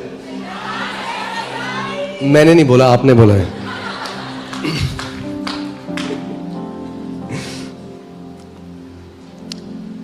जब मरियम के पास स्वर्गदूत आया और उसने कहा कि तू एक पुत्र को जनेगी और उसका नाम यीशु मसीह होगा, वो अपने लोगों को पाप से छुटकारा देगा। आप देखिए लूका 1:37 और 38 में वो स्वर्गदूत मरियम को क्या बोल रहे हैं? क्योंकि जो वचन परमेश्वर की ओर से होता है वह प्रभाव रहित नहीं होता। आमेन। जो वचन परमेश्वर की ओर से होता है वह प्रभाव रहित नहीं होता। मरियम ने कहा, देख मैं प्रभु की दासी हूं, मुझे तेरे वचन के अनुसार हो। इंग्लिश बाइबल में लिखा है, let it happen to me according to your word. क्या होगा हमारे जीवन में अगर हम ऐसे जीने लग जाएं? आपके जीवन में जो भी परिस्थिति आती है, आप एक चीज समझ जाओ, वचन में क्या लिखा है, वचन में क्या लिखा है, और आप बोलो मेरे जीवन में वैसा ही हो जैसा तेरे वचन में लिखा है। हाँ, लोग बोले अजी आजकल वो जो लोग जो है हार्ट अटैक से मर रहे हैं बहुत ज्यादा, आप बोलो भाई वचन में क्या लिखा है। विश्वासी भी जब ऐसे बात करेंगे ना, उनसे बोलो वचन में क्या लिखा है, वचन में क्या लिखा है। क्योंकि मैं आपको बता रहा हूं आज कितने मसीह लोग डिसीव्ड हैं फॉल्स विजन से जो परमेश्वर की तरफ से नहीं है। एक स्त्री है जो विश्वास की लड़ाई कर रही थी अपनी बीमारी में, और एक स्वर्गदूत उसके कमरे में आया। मैं आपको बता रहा हूं, स्वर्गदूत उसके कमरे में आया और बोला ये करना बंद कर दे, क्योंकि परमेश्वर ने कहा तू चंगी नहीं होगी, वो तुझे घर बुलाना चाहता है। दुष्ट आत्मा है, परमेश्वर नहीं है। समझ रहे हो? इसीलिए वचन, शैतान आया तो यीशु मसीह को उसने बोला देख ये लिखा है, उसने कहा ये भी लिखा है। यानी हमें वचन में निपुण होना है कि ताकि शैतान आपको डिसीव न कर सके, बरगला ना सके। हाँ, एक मैं सुन रहा था किसी का, वो बता रहे थे धन्यवाद हो परमेश्वर का, प्रभु ने मुझे ऐसे लोगों से डिलीवर कर दिया है, और आपको भी डिलीवरेंस की जरूरत है ऐसे फॉल्स विजन से। कितने मसीहों को मार दिया लोगों ने फॉल्स विजन से। देख, विजन्स और ड्रीम्स को परमेश्वर के वचन से ऊपर रखना बंद कर दो। फिर से बोल रहा हूं मैं, अपने स्वप्नों को, अपने ड्रीम्स को, अपने विजन्स को परमेश्वर के वचन के ऊपर रखना बंद कर दो। हर एक ड्रीम, हर एक विजन, हर एक परमेश्वर के साथ एक्सपीरियंस वचन के साथ मेल खाना चाहिए। The voice of God will never contradict the word of God. परमेश्वर की वाणी कभी भी परमेश्वर के वचन के विरोध में नहीं जाएगी। अगर जा रही है तो वो परमेश्वर की तरफ से नहीं है। क्यों शैतान रोक रहा था इस औरत को? क्यों उसने एक आप जानते हैं पौलुस ने कहा कि दुष्ट आत्माएं भी स्वर्गदूत की तरह बन के आ सकती हैं। क्यों? उसे पता था भैया ये औरत जो है ये केवल वचन में खड़ी है, और वचन में खड़ी रहेगी तो मेरा काम हो जाएगा, तो इसको मैं रोकता हूं। भैया ये वचन मत बोल बार बार, यानी कुछ हो रहा है तभी तो आया है, कुछ हो रहा है तभी तो रोक रहा है। क्योंकि इसको पता है अगर ये औरत वचन की घोषणा करती रहेगी तो बीमारी से बाहर आ जाएगी। और मैं गवाही देख रहा था, एक परमेश्वर की दासी है, उनका बेटा जो था, उनका छोटा बेटा था, उसका लंग फट गया, रप्चर हो गया और नाक के द्वारा बाहर आ गया लंग्स। आज जिंदा है वो लड़का। क्योंकि जब ऐसा हुआ, वो कहती है मैं वचन पे, मैंने अपनी, जैसे बोलते ना, मैंने अपनी क्या बोलते हैं हील गड़ा दी। हाँ, कह रहे मैं वचन पे खड़ी हो गई, परमेश्वर एड़ी गड़ा दी, तेरे वचन में लिखा है, वो खड़ी हो गई उस पर। और वो कह रही है क्या हुआ? उसके बाद जब डॉक्टर ने चेक किया, ब्रांड न्यू लंग्स उस बच्चे के अंदर, ब्रांड न्यू लंग्स। मगर सुनो, वो कह रही जिस दिन वो, अब उसकी कंडीशन अच्छी होने लग गई, तो वो एक छोटा सा ऑफिस था, वो कह रही वहां उनको बुलाया गया। वो जब उस कमरे में गई तो वहां पे एक डॉक्टर बैठा है चेयर में, वो कह रही छोटा सा है, डॉक्टर बैठा है और ये इधर बैठी है, और वो उनको बोलने लगा कि तेरा जो बेटा है वो जिंदगी भर अंधा होगा, देख नहीं पाएगा। तो उनके अंदर से, वो कह रही मेरे अंदर से मैंने बोला यीशु मसीह के नाम में वो देखेगा। फिर उस डॉक्टर ने कहा तेरा जो बेटा है वो जिंदगी भर बहरा होगा। उन्होंने कहा यीशु मसीह के नाम में वो सुनेगा। फिर वो कह रही कि उस डॉक्टर ने वो ऐसा करने लग गया जैसे वो उस गुस्से में कहने लगे और जिंदगी भर तेरा बेटा लंगड़ा रहेगा। वो कह रही तब मैं समझ गई ये डॉक्टर नहीं है। कह रही मैंने कहा यीशु मसीह के नाम में वो चलेगा। और वो कह रही उसके बाद वो उठी, कह रही मैं जैसी कमरे से बाहर गई, मैंने कहा मैं इसको और बोलती हूँ, पलटी तो वहां पे कोई भी नहीं था। इसीलिए परिपक्व हो जाओ। कोई भी विजन ड्रीम आपको जो लिखा है उससे हिला ना सके। अगर मेरे परमेश्वर ने लिख दिया है तो वो अड़िग है, कभी बदल नहीं सकता, क्योंकि लिखा है।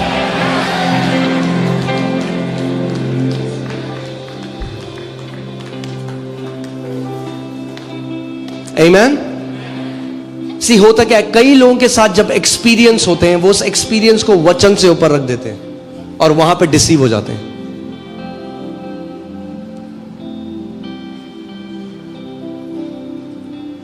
बहुत जरूरी है, इस बात को समझिए आप। जो कुछ भी आप देखते हैं वचन से उसका मेल खाना बहुत जरूरी है। मैं आप बता रहा हूं, मैं किसी को सुन रहा था, वो कह रहे थे, और वो कहते हैं कि मैं बहुत यीशु मसीह को देखता हूं। मैं भी यीशु मसीह को देखता हूं और आप भी यीशु मसीह को देखते हैं हर रोज। यस, परमेश्वर आपके कमरे में आए, प्रेज गॉड फॉर दैट, मगर उसको कभी भी बड़ा मत करिए और इसको तुच्छ मत जानिए, क्योंकि जो जीवित वचन है उसने इशारा किया लिखित वचन के ऊपर। जो जीवित वचन है उसने कहा लिखा है। अगर जीवित वचन कह रहा है लिखा है, तो आज आपको और मेरे को भी बोलना है लिखा है। आमीन। मैं किसी का सुन रहा था, वो कह रहे थे कि कोई बीमार था, एक औरत थी, उसको कैंसर था, वो बिल्कुल मर रही थी, उसका छोटा बच्चा था 10-11 साल का, और वो रो रहा है छोटा बच्चा, और उसका पति रो रहा है वहां पे, और वो कह रहे मैं प्रार्थना कर रहा था, मैं कहता प्रभु इस पर तरस करो। यीशु मसीह आ गए कमरे में, और यीशु मसीह कह रहे मुझे एक कारण बता क्यों मैं इस औरत को चंगा करूं। मैंने कहा वाह, बहुत बढ़िया। हाँ, ऐसा यीशु मसीह पढ़ोगे नहीं आप बाइबल में, ये उनकी विजन का यीशु मसीह है। अरे जिसने हमारे लिए कोड़े खाए, उसके मार खाने से हम चंगे हुए, क्या आज वो बोलेगा मुझे एक कारण दे तुझे चंगा करने के लिए? जब प्रभु का दर्शन मुझे मिला, जब उसने मुझे सेवकाई के लिए भेजा, उसने कहा जा मेरे लोगों के लिए प्रार्थना करो, मैंने चंगा करूंगा, उनको बोल चंगाई मेरे प्रेम का प्रकटीकरण है। Healing is a manifestation of my love. वो चंगा करता है क्योंकि वो प्रेम करता है।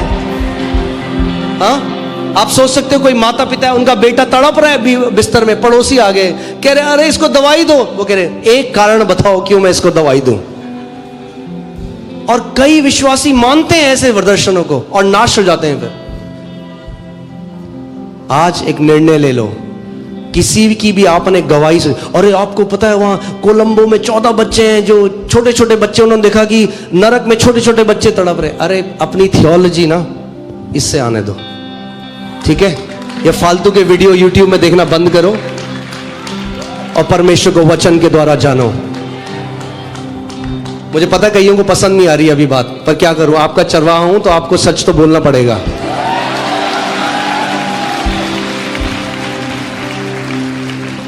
आमीन। हमारी नींव दर्शन नहीं है, हमारी नींव एनकाउंटर नहीं है, हमारी नींव ठंडा लगना गरम लगना नहीं है, हमारी नींव है परमेश्वर का लिखित वचन। अगर लिखा है तो मैं उस वचन में खड़ा हूं और मेरी नींव अड़िग है। यीशु मसीह ने कहा तूफान आएंगे, आंधियां आएंगी, मगर वो व्यक्ति जो मेरे वचन को सुनता है और उसे मानता है, वो उस बुद्धिमान पुरुष की तरह है जिसने अपना घर चट्टान के ऊपर बनाया है।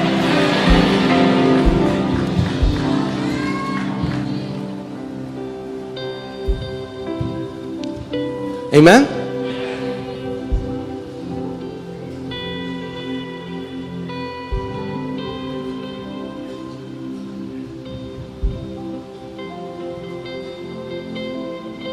एक और व्यक्ति वो बता रहे थे कि जब मैं बीमार हुआ तो यीशु मसीह मेरे कमरे में और बोला मैंने तुझे बीमार किया क्योंकि मैं चाहता था कि तू समझे कि तरस क्या होता है। मैंने वाह, ये सारी चीजें जब हम सुनते हैं ना, हमें पता भी नहीं चलता, हमारे दिल में चली जाती हैं और हम वचन से ऊपर उसको रख देते हैं।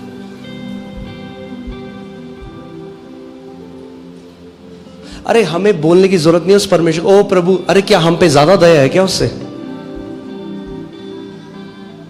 आपने कोड़े नहीं खाए किसी की चंगाई के लिए, उसने कोड़े खाए हैं, उसको बहुत ज्यादा दया है आपसे ज्यादा। आप तो देख के बोले खाओगे कोड़े किसी की बीमारी के लिए? अरे उसने कोड़े खाए हैं, उसके कोड़े खाने से उसके घावों से हम चंगे किए गए हैं। और जब उसने कोड़े खाए, उसने घाव इसीलिए कि ताकि आप चंगाई में चलें। और जब यीशु मसीह इस पृथ्वी पर चलता फिरता था तो जो बीमार थे उन्हें चंगा करता था। बाइबल कहती है वो भीड़ को देखता था, वो रोने लग जाता था, उसका दिल भर आता था, इन लोगों के पास कोई चरवाहा नहीं है, क्योंकि वो प्रेम करता है। हाँ, मैंने नहीं पढ़ा बाइबल में कोई व्यक्ति आगा, हे दाऊद की संतान मुझ पर दया कर। अच्छा, एक कारण बता क्यों तुझे चंगा करूं। वचन से ढूंढो मसीह को। जीवित वचन कभी भी विरोध में नहीं जाएगा जो लिखित वचन है उसके। आमीन।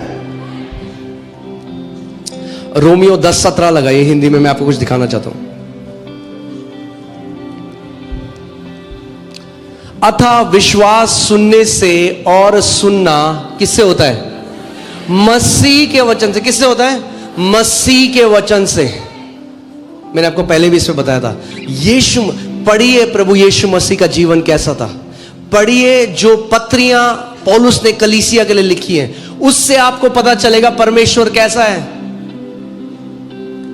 अच्छा, एक मिनट, इब्रानी 1:1 लगाइए, मैं आपको कुछ बताना चाहता हूं। आज बहुत सारे लोग परमेश्वर को मिस करते हैं, पता है क्यों? क्योंकि वो एलाइजा बनना चाहते हैं, वो जेरेमाया बनना चाहते हैं।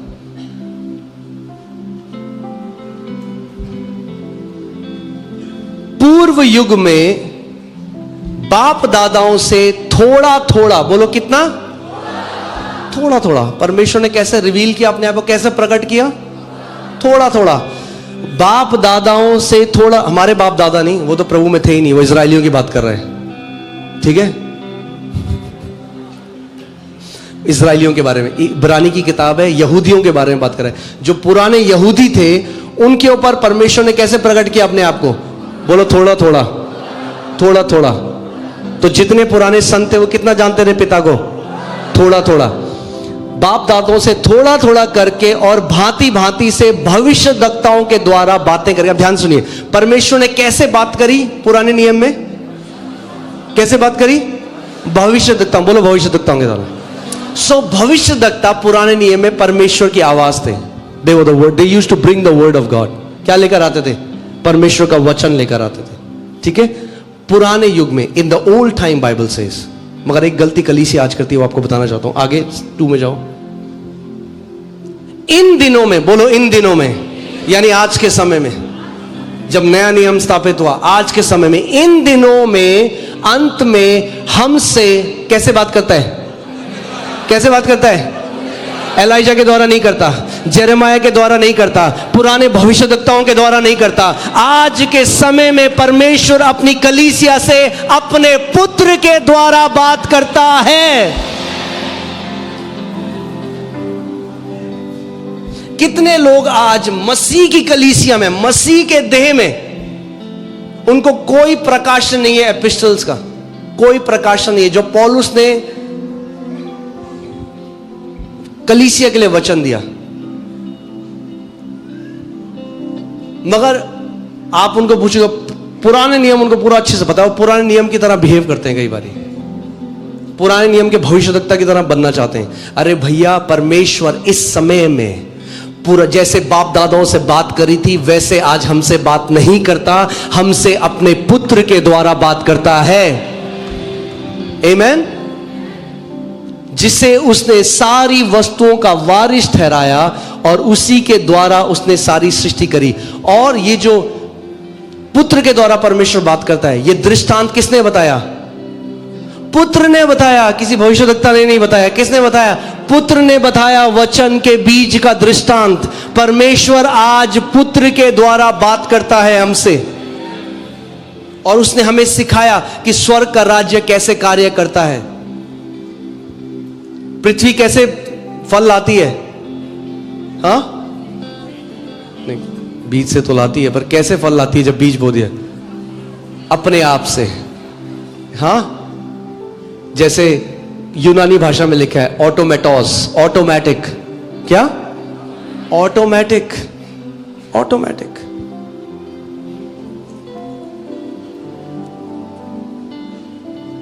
अगर वचन के बीज को बोने वाले बन गए, वो ऐसा है कि आपके पास एक बड़ा खेत है जो भरा हुआ है, फलों से लदा हुआ है। आपको कभी कहीं से मांगने की जरूरत नहीं पड़ेगी।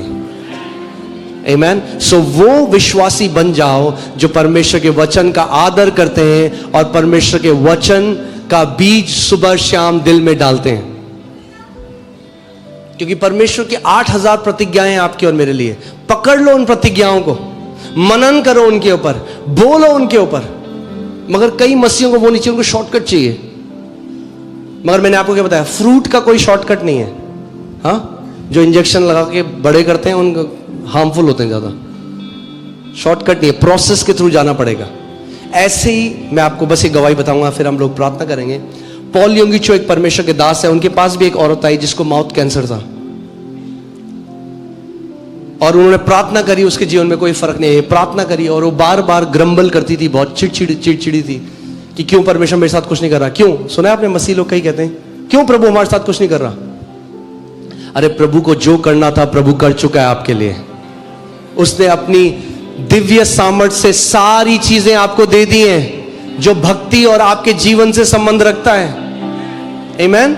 आपको बस मानना है, अब उसको ग्रहण करना है, प्रतिज्ञाओं के द्वारा पार्टेकर बन जाना है, सहभागी बन जाना है उस डिवाइन नेचर का। और उन्होंने उस औरत को कहा, मेरे ख्याल से आई एम नॉट श्योर, 4000 10,000 ऐसे कुछ बार उन्होंने कहा कि उस औरत को तुझे लिखना है 1 पीटर 1:24, तो लिख इसको, आई एम सॉरी 2 पीटर, और उसको लिखकर मेरे पास लेकर आ। और वो औरत बोलती गई वचन को, लिखती गई, बोलती गई, उसको पता ही नहीं चला बोलते बोलते वो कब पूरी रीति से चंगी हो गई। मैं आपको आज बता रहा हूं, आपको किसी बीमारी में रहने, उसको झेलने की जरूरत नहीं है। अगर इंस्टेंटली मिरेकल ना भी मिले तो भी चंगाई है इस वचन में। हाँ, आपका बीपी नॉर्मल आएगा, आपका दर्द जाएगा, अर्थराइटिस की कोई जगह नहीं है आपके शरीर में। मगर आपको एक निर्णय लेना पड़ेगा, मैं वो बीज बोने वाला व्यक्ति हूं, मैं परमेश्वर के वचन का बीज अपने हृदय में बोऊंगा। मैंने आपको पहले बताया था, अमरजीत यहां मिरेकल के लिए आया था, एक चमत्कार के लिए आया था। बहुत सारी मिनिस्ट्रीज में गया था वो, वहां उसके लिए प्रार्थना करी, कोई प्रगटीकरण नहीं आया, तो उसको लगा शायद प्रभु नहीं करना चाहता। मैं भी उसके ऊपर हाथ रख के प्रार्थना कर देता तो शायद वो चला जाता, उसको लगता प्रभु ने मिलने नहीं किया। मगर क्योंकि मैंने उसको बोला कि तू वचन के द्वारा ग्रहण कर, और वो वचन को बोता गया, उसको सींचता गया, तो आज HIV से पूरी रीति से चंगा है। जो कुछ आपको चाहिए वो परमेश्वर के वचन के अंदर है। आमीन। आइए हम सब खड़े हो जाएं।